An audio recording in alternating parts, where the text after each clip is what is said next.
জল খেতে গিয়ে একদিন এক শিয়াল পাতকুয়ার মধ্যে পড়ে গেল। পাতকুয়াটিতে বেশি জল ছিল না, তাই শিয়াল ডুবল না, মাথাটা উঁচু করে রইল।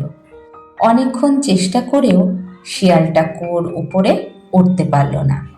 পাতকুয়াটার ভিতরের দিকটা বেশ মসৃণ থাকায় পা আটকে রাখার কোনো জায়গা সে পেল না। কোনো উপায় না দেখে নিজের বিপদের কথা ভাবতে থাকলো। মাঝে মধ্যে হুক্কা হুয়া করে ডাক ছাড়তে লাগলো। পাতকুয়ার পাশ দিয়ে হেঁটে যাচ্ছিল এক ছাগল।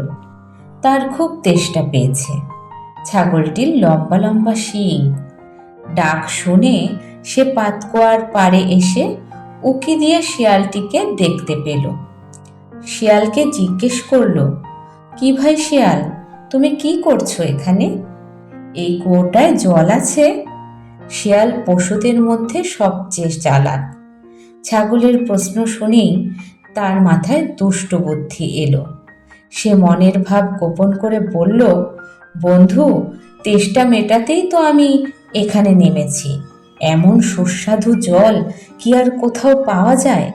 প্রাণ ভরে পান করে নিচ্ছি, দেরি না করে নেমে এসো।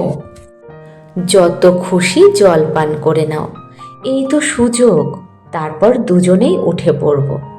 ছাগলটি ছিল খুব বোকা। সে শিয়ালের চালাকি ধরতে পারল না।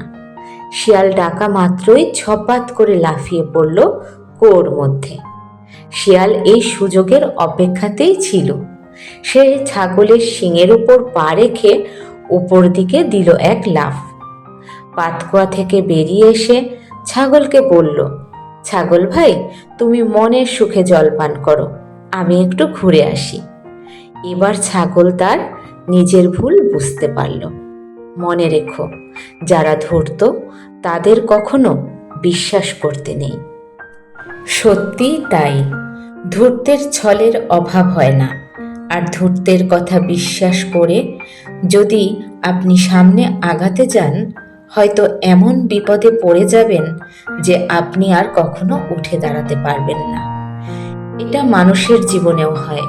কিছু মানুষ এই শিয়ালের মতো ধূর্ত হয়। তাদেরকে বিশ্বাস করলে সব সময় আপনার ক্ষতি হয়। তাই সব সময় ধূর্তদের থেকে এড়িয়ে চলবেন।